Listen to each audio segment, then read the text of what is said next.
Assalamualaikum warahmatullahi wabarakatuh.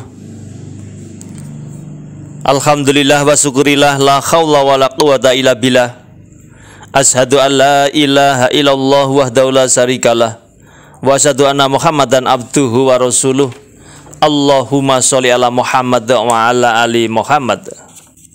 Saudara-saudaraku semuanya, mudah-mudahan saudara-saudara semuanya dalam keadaan sehat, sehat jasmani, sehat rohani, sejahtera dan senantiasa selalu berbahagia.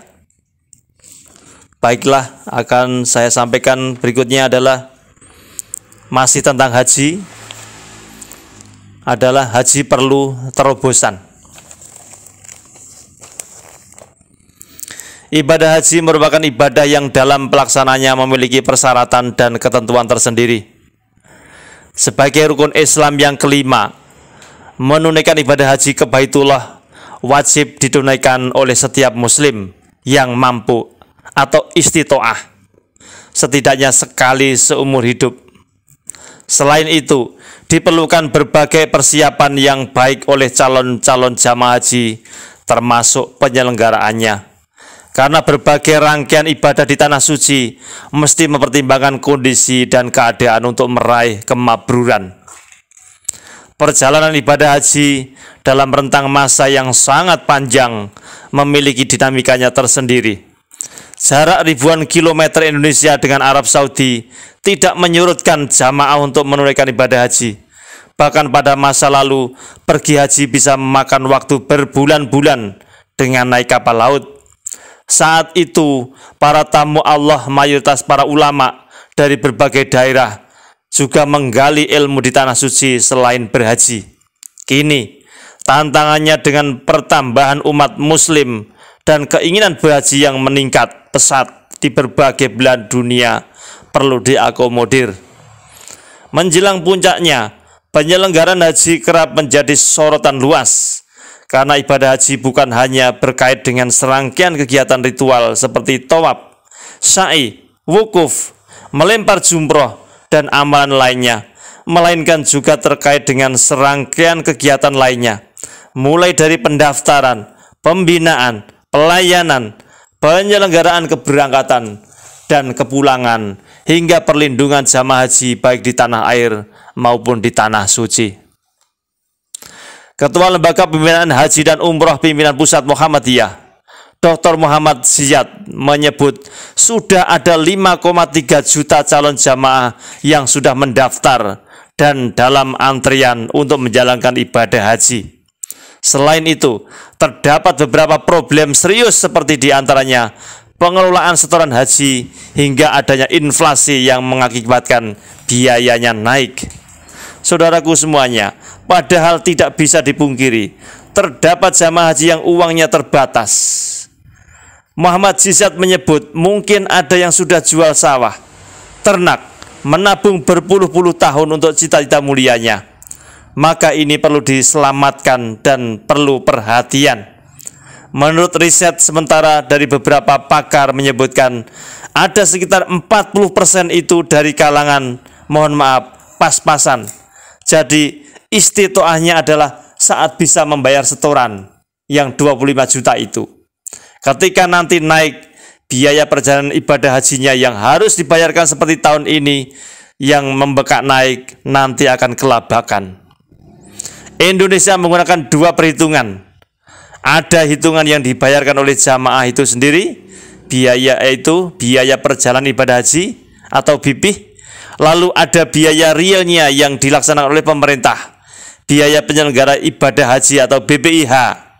BPIH ini hasil dari BPIH ditambah dana manfaat atau nilai manfaat dari uang jamaah haji yang dikelola Badan Pengelola Keuangan Haji atau BPKH. Misalkan program jamaah haji yang selama ini 40 hari bagi orang yang mampu full dengan pembayaran penuh, BPIH yang 90 juta itu dibayar penuh. Lalu dengan paket 30 hari dengan angka sekian akan menurunkan harga juga. Demikian juga misalkan ada paket haji 20 hari Yang paling rendah misalkan ada paket haji 15 hari. Tetapi ada problem penerbangan jamaah haji yang terlalu banyak, sehingga kemudian memakan waktu. Makanya dibagi antara ibadah di Madinah dan ibadah di Mekah. Pemahaman yang semacam ini mesti disosialisasikan, sehingga angka rasionalnya nampak. Berikutnya saudaraku, pemerintah harus berani melakukan langkah-langkah strategis dan membuat terobosan sekaligus bagian pendidikan bagi masyarakat, seperti melakukan negosiasi yang proporsional dan berkeadilan dengan pemerintah Saudi. Karena sewa menyewa hotel rata-rata sudah pihak kedua atau bahkan pihak ketiga. Kemudian transportasi juga semacam itu. Perlu melakukan investasi seperti yang dilakukan Malaysia dan beberapa negara lainnya, sehingga harga bisa ditekan dan bisa menjadi murah dan pembiayaan bisa terjangkau. Meski begitu, pelaksana ibadah haji Indonesia disebut dunia paling tertib dan paling rapi. Jamaah haji Indonesia ada pelayanan jamaah haji yang mengangkut pemondokan atau dari hotel-hotel penginapannya sampai ke Masjid Haram 24 jam penuh. Semuanya sangat tertib meskipun jumlah yang disewa sangat besar sekali. Ibadah haji adalah dambaan dan mimpi terindah yang menjadi mimpi mulia bagi masyarakat muslim. Karena itu jangan sampai masyarakat terhalangi untuk bisa menunaikan ibadah haji. Jangan sampai menghalang-halangi orang yang datang hanya karena angka yang tinggi, ungkap Ziyad. Oleh karena itu jamaah sekalian, saudara-saudaraku semuanya, Muhammad Ziyad juga mengingatkan bahwa haji termasuk ibadah puncak yang melibatkan jiwa, raga, dan harta. Maka mestinya sebagai muslim juga memakai ilmunya, harus paham makna mikot, tawaf, yang bisa bermakna bahwa dalam kehidupan dan ibadah harus terpaut kepada Allah Subhanahu wa taala. Kemudian apa-apa saja yang boleh dan tidak boleh selama melakukan ibadah haji menjadi penting supaya tidak sampai melanggar.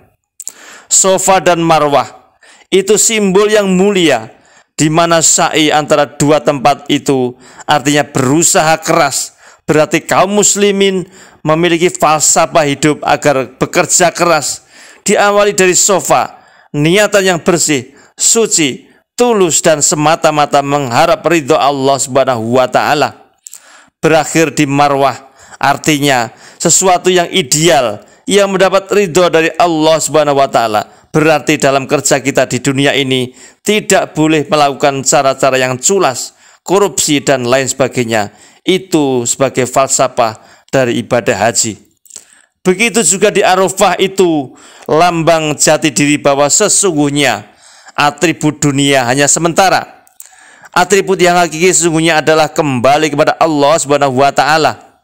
Mengenal jati diri dari mana dan menuju kemana. Maka Arafah bermakna orang yang mengenal dirinya sendiri. Ketika berada di Musdalifah, maka dia memiliki kesadaran siapa dirinya sebagai hamba Allah Subhanahu wa taala, sebagai khalifah. Sampai kemudian di Mina melempar jumroh, artinya harus mampu melempar godaan duniawi yang menjerumuskan ketauhidan dan kehormatan kemanusiaan. Kemudian tahallul yang berarti menggundul rambut, artinya membersihkan dari aneka kotoran duniawi supaya jamaah betul-betul bersih dan menjadi manusia yang mabrur, baik dan diterima oleh Allah Subhanahu wa taala. Itulah beberapa di antara cakupan ideal haji yang kemudian disebut haji mabrur, yang dapat diartikan memiliki kebaikan dan kebajikan. Demikian, mudah-mudahan bermanfaat. Terima kasih. Assalamualaikum warahmatullahi wabarakatuh.